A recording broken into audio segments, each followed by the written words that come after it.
Good morning. हम लोग पढ़ रहे हैं journal entry, chapter 8 journal entry. हमने बताया था जर्नल एंट्री कैसे की जाती है according to rules of debit and credit.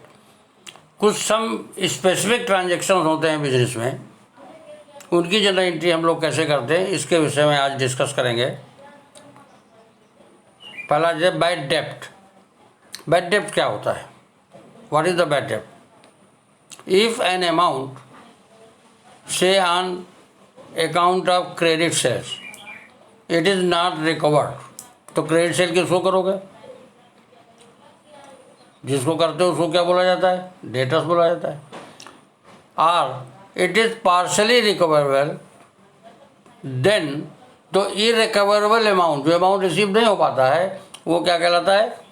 As bad डेप्ट। उसे हम बैड डेप्ट कहते हैं। जो आप क्रेडिट सेल करते हो जिसको डेटर्स हो गए, तो इसका मतलब डेटर्स से जो अमाउंट रिकवर नहीं हो पाता है वो अमाउंट क्या कहलाता है? बैड डेप्ट कहलाता है।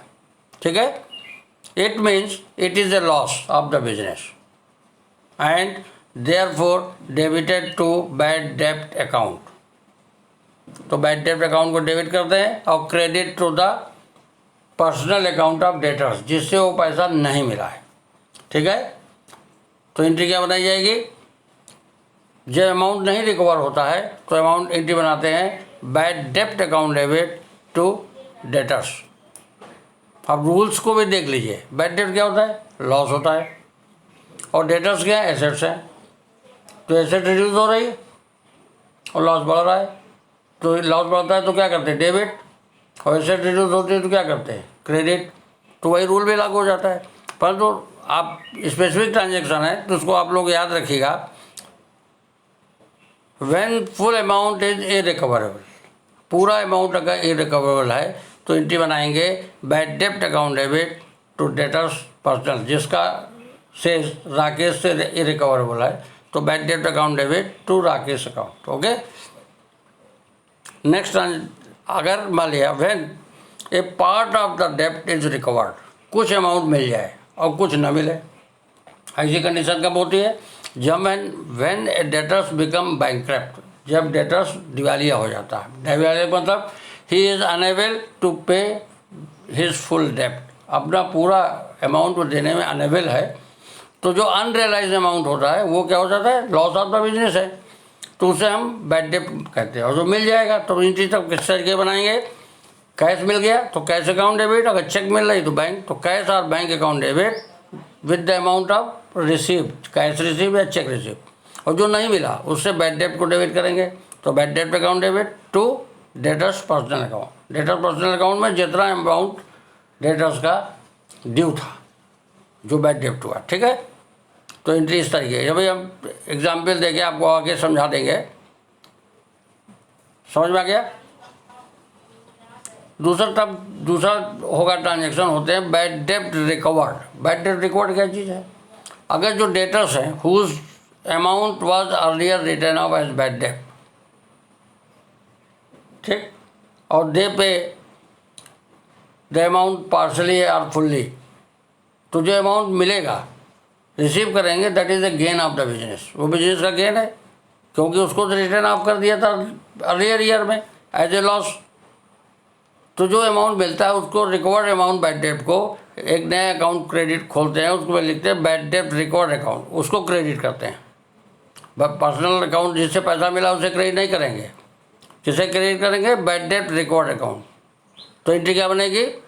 कैश और bank account debit to bad डेप्ट रिकवर्ड अमाउंट। अब चूँकि recovered account is a profit है तो ये कहाँ, जब आप फाइनल अकाउंट बनाएंगे तो ये क्रेडिट किया जाएगा प्रॉफिट एंड लॉस अकाउंट में। ठीक है। अब एग्जाम जनरल एंट्री समझा रहे हैं आपको।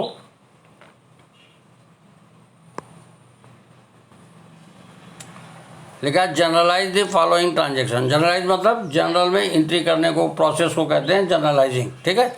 Generalising the following transaction. Number first, ₹5,000 due from Ramesh are irrecoverable. इसके मतलब पैसा मिल नहीं पा रहा है तो क्या एंट्री बनेगी? बैड डेप्ट account debit to Ramesh. Second, Sohan is declare insolvent. Insolvent मतलब दिवालिया, मतलब unable Sohan to pay his डेप्ट, दैट इज ए इंसॉल्वेंट। तो Sohan is declare insolvent, receive from his official receiver 60 paisa in a rupees of डेप्ट ऑफ 10,000। तो अगर 1 रुपये में 60 पैसे मिल रहा है तो 10,000 में कितना मिला, कैसे निकालेंगे? 10,000 इंटू 60/100, क्योंकि 1 रुपये में 100 पैसे होते हैं, 60/100 तो कितना आएगा? 6,000। तो 6,000 उससे मिल रहा है और इसके मतलब 4,000 नहीं मिल रहा है। तो एंट्री कैसे बनाएंगे? कैश अकाउंट डेबिट 6,000 से, बैड डेप्ट अकाउंट डेबिट 4,000 से, to Sohan 10,000, correct. Third, Karan received cash for bad डेप्ट written off last year. Last year जो रिटर्न ऑफ कर दिया उसका पैसा मिला, तो क्या एंट्री बनेगी? Cash account debit to bad डेप्ट रिकवर्ड अकाउंट। ध्यान रखिएगा, लास्ट ईयर का जब पैसा मिलेगा तो स्पेशल अकाउंट खोलते हैं, उसको लिखते हैं बैड डेप्ट रिकवर्ड अकाउंट। तो एंट्री बनाएंगे cash account debit to bad डेप्ट रिकवर्ड अकाउंट 700 से। देखिए इस तरीके से फॉर्मेट बनता है, इस तरीके की एंट्री की जाती है। पहली एंट्री बैड डेप्ट अकाउंट डेबिट टू रमेश 5,000, क्योंकि पैसा मिल नहीं पाया, पूरा ही रिकवरेबल है तो फुल वैल्यू से हो गया। सेकंड कह रहा सोहन इज डिक्लेयर इंसॉल्वेंट, और उसको देखिए 60 पैसा तो 6,000 मिल गया, 4,000 नहीं मिला, तो कैश अकाउंट डेबिट बैड डेप्ट account debit to Sohan. Cash receive किया बैड डेप्ट रिकॉर्ड लास्ट ईयर का 700, तो क्या एंट्री बनी? Cash account debit to bad डेप्ट रिकॉर्ड अकाउंट। ठीक है। इसी तरीके से कुछ बैंकिंग ट्रांजैक्शंस होते हैं।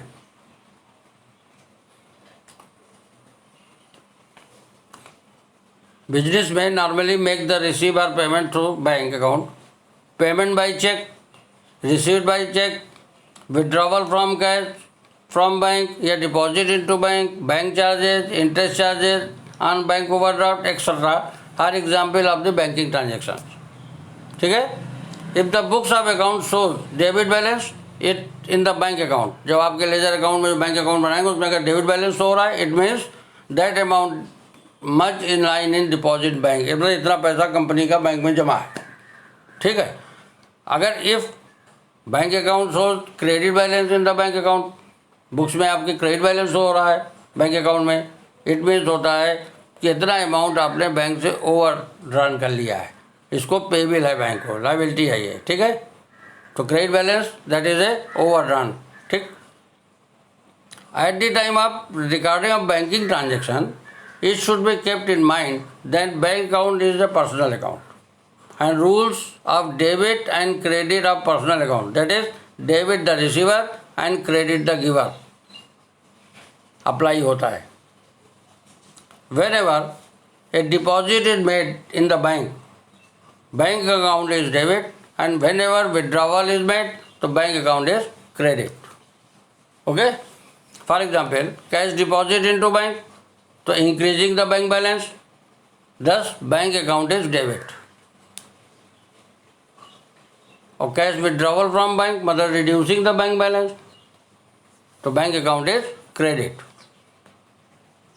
ठीक है। कुछ एग्जाम्पल जनरल एंट्री के आपके रिलेटेड बैंकिंग के ट्रांजेक्शन के सामने आपके दे रहे हैं, क्लियर हो जाएगा। Cash deposit for opening an account, या लिखा हो कैश डिपॉजिट इनटू बैंक, तो क्या एंट्री बनेगी? Bank account debit to cash account. Cash withdrawal from bank, तो बैंक कम हो रहा है तो cash account debit to bank account. अच्छा, चाहे मॉडर्न अप्रोच से भी करिए तो वही रिजल्ट आता है। कैश विड्रॉ किया तो दो अकाउंट इन्वॉल्व हुए, एक कैश अकाउंट दूसरा बैंक अकाउंट, और दोनों ही एसेट्स है, तो एक एसेट बढ़ रही दूसरी एसेट घट रही, तो जो बढ़ रही उसको डेबिट, जो घट रहा क्रेडिट। तो कैश बढ़ रहा है तो cash account debit to bank account. उस तरीके भी आपका वही ट्रांजेक्शन रिजल्ट आता है। ठीक है। परंतु ये स्पेसिफिक ट्रांजेक्शन है, इसको आप मेमोरी में ले लेंगे तो इजी होगा आपको ट्रांजेक्शन करने में। Third, cash withdrawal from bank for personal use, तो पर्सनल यूज़ के लिए हम लोग ड्राइंग इस्तेमाल करते हैं, तो drawing account debit to bank account. Payment by cheque to the creditor, suppose Rakesh हमने एग्जाम्पल ले लिया, तो किसको पे किया आपने? क्रेडिटर को, तो Rakesh account debit to bank.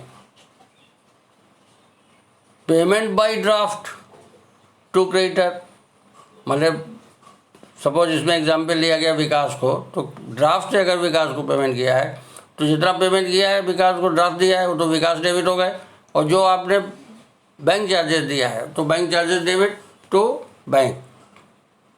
ठीक है, ड्राफ्ट बनवाने के लिए बैंक चार्ज लेता है, तो जो बैंक चार्जेस होगा वो डेबिट होगा। तो इक्विटी बनेगी Vikas account debit, bank charges account debit to bank. 6, payment of expenses, जैसे रेंट है, सैलरी है, वेजेस है, वट एवर, थ्रू चेक, तो एंट्री बनेगी। जैसे इसमें एग्जाम्पल ले लिया गया रेंट का, तो एंट्री बनेगी rent account debit to bank. Wages pay किया तो wages account debit to bank, salary pay किया तो salary account debit to bank, like for example. ठीक है, payment of expenses through cheque, ये एंट्रियाँ बनती है। Expenses account debit to bank, ये एंट्री होती है। ठीक है, ओके। 7, चार्जेस पेड टू या चार्जेस बाय बैंक, तो bank charges account debit to bank. Cheque और ड्राफ्ट रिसीव फ्रॉम डेटर्स, किस जिससे भी रिसीव हुआ है, इसमें एग्जाम्पल ले लिया गया राहुल से, तो एंट्री बनेगी bank account debit to debtors, मतलब राहुल जिससे आपको रिसीव हुआ है। ये कुछ बैंक के ट्रांजैक्शन है जो आपको मेमोरी में रहेगा, तो जनरल एंट्री करने में इजी रहेगा। 9, चेक और draft receive from A debtors and not deposited in the bank same day, अगर जिस दिन आपने रिसीव किया अगर उसी दिन जमा नहीं किया तो क्या करते हैं, वो तो बैंक में जमा नहीं किया आपने, तो कैश में रह गया, तो एंट्री बनेगी कैश इन हैंड या cheque in hand account debit या कैश अकाउंट डेबिट टू जिसकी चेक है उसका नाम। डेटर्स अंकुर है मान लिया तो अंकुर, तो कैश अकाउंट डेबिट टू अंकुर, अगर उसी दिन जमा नहीं किया। अगर मतलब जमा कर दिया जिस दिन आप जमा करेंगे चेक को, तो कैश जमा हो रहा है इसका मतलब, तो एंट्री बनेगी bank account debit to cheque in hand account और to cash account. Okay.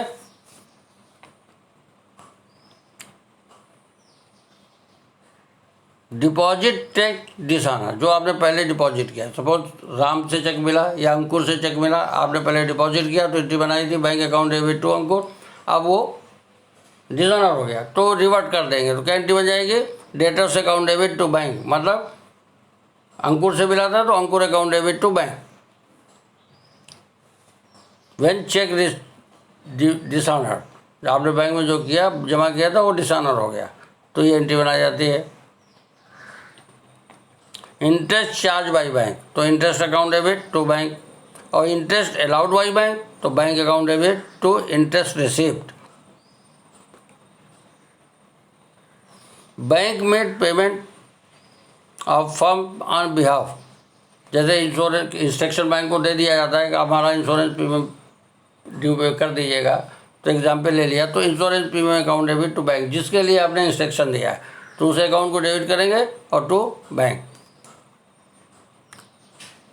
Dues collected by bank on firm's behalf, आपके फर्म के बिहाफ पे कोई ड्यूज कलेक्ट कर लिया, इंटरेस्ट मिल गया, डिविडेंड मिलता, तो एंट्री बनती है bank account debit to dividend.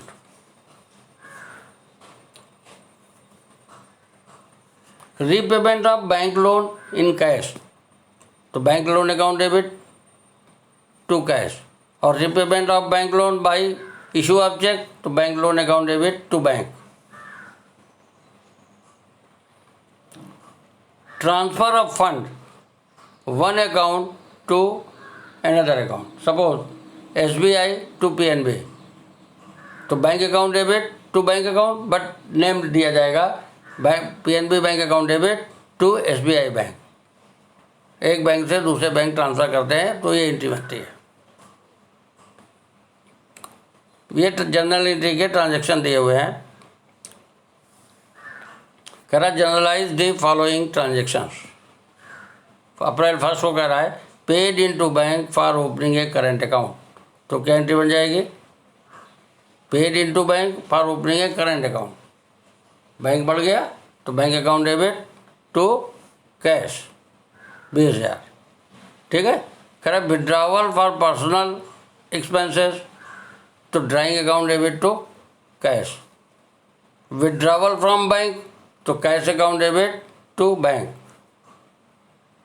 कह रहा withdrawn from bank for personal use, तो पर्सनल यूज के लिए ड्राइंग होगा, तो drawing account debit to bank, ठीक है। फिफ्थ कह रहा है place on fix deposit account at bank by transfer from current account, तो एंट्री बनाएंगे fix deposit account debit to bank. Tenth है receive a cheque from Raj and company to whom goods were sold 20,000 last year and allowed him 1% discount, तो 20,000 का 1% निकालेंगे तो आएगा 200। इसके मतलब कितने की चेक मिली, 20,000 में 200 घटा दीजिए तो 19,800। तो क्या मिला, रिसीव ए चेक, ठीक है। तो bank account debit 19,800, discount allowed account debit 200 to Raj and company, ये एंट्री बनेगी, चेक रिसीव हुआ है, ठीक है। 12th कह रहा है Raj and company cheque deposit into bank. अब राज एंड कंपनी के चेक डिपॉजिट किया, इसके मतलब 10 तारीख को हम चेक बैंक अकाउंट डेबिट नहीं करेंगे, हम क्या अकाउंट डेबिट करेंगे, चेक इन हैंड अकाउंट या कैश अकाउंट 10 तारीख को। और जब डिपॉजिट करेंगे तो bank account debit to cash account या चेक इन हैंड अकाउंट, ये एंट्री बनाई जाती है। देखिए किस तरीके बनती है, नीचे आपको सामने एक्सप्लेन कर रहे हैं। पहला क्या है, bank account debit to cash account, आपने डिपॉजिट किया। अब क्या withdraw for personal use, bank तो बोल नहीं रहा, इसको मतलब कैश से विड्रॉ हुआ, तो drawing account debit to cash. Withdraw from bank, तो cash account debit to bank. Withdrawn for personal expenses, तो ये इसके इस तरीके से, बाकी आपको एंट्री करनी है, अभी हमने डिक्टेट कर दिया है, ठीक है।